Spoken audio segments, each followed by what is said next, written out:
অনেক প্রত্যাশা জাতি একটি নির্বাচিত সংসদ, একটি নির্বাচিত সরকার, যারা তাদের কাছে দায়বদ্ধ থাকবে, জবাবদিহি থাকবে।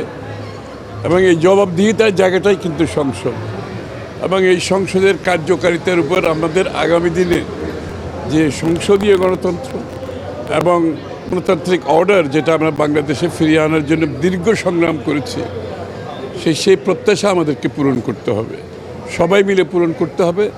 আমি আশা করছি এই সংসদীয় পদ্ধতি, যেটা দেশনেত্রী বেগম খালেদা জিয়ার সবে আমরা শুরু করতে পেরেছি, এই পদ্ধতির মাধ্যমে আগামী দিনে বাংলাদেশের মানুষের তাদের আশা প্রত্যাশা, তাদের জনগণের কাছে যে নির্বাচিত সংসদ সরকারের যে দায়বদ্ধতা, এটা আমরা নিশ্চিত করতে পারবো আশা করি। মানে অর্থমন্ত্রী অপোজিশন থেকে বলা হচ্ছে রাষ্ট্রপতির ভাষণ তারা শুনবে না বা এটা আপত্তি তুলছেন, এটা কি আসলে আপত্তি করার বিষয় কিনা? সেটা তাদের অপশন। আমরা তো তারা কি করবে এটা তো তাদের সিদ্ধান্ত, সে বিষয়ে তো আমাদের কিছু বলার নেই।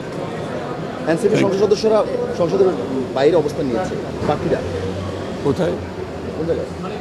মানে এটা তো শোনেন, এটা একটি গণতান্ত্রিক দেশে সকলের অধিকার আছে তাদের কথা বলার, তাদের মতো করে তাদের ব্যক্ত করা, প্রকাশ করার বিষয়গুলো, সেটা তাদের অধিকার, সে বিষয়ে আমাদের কিছু বলার নেই। লাস্ট প্রশ্ন সেটা হচ্ছে 91 খালেদা জিয়ার হাত ধরে বাংলাদেশের বহুদলীয় গণতন্ত্রে আসলো, এবারও গণভ্যুত্থান হয়ে বিএনপির হাত ধরে বাংলাদেশের গণতন্ত্রের যুগে পা দিল, এটা বিএনপির একজন কর্মী হিসেবে, বিএনপির একজন মন্ত্রী হিসেবে বাংলাদেশের প্রতিটি ক্রান্তি লগ্নে আপনি দেখবেন বাংলাদেশ জাতীয়তাবাদী দলের উপর বাংলাদেশের জনগণ আস্থা রেখেছে, এবারও রেখেছে।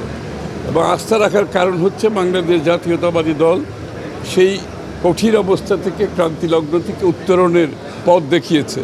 তা আমি আশা করি এবারও ইনশাআল্লাহ জনাব তারেক রহমান সাহেবের নেতৃত্বে আমাদের মাননীয় প্রধানমন্ত্রী, আমরা সেই জায়গা থেকে উত্তরণ ঘটাতে পারবো এবং দেশকে একটি সত্যিকার অর্থে গণতান্ত্রিক দেশে, গণতান্ত্রিক অর্ডারে একটি উন্নত বাংলাদেশ আমরা দেখতে পাবো। Thank you.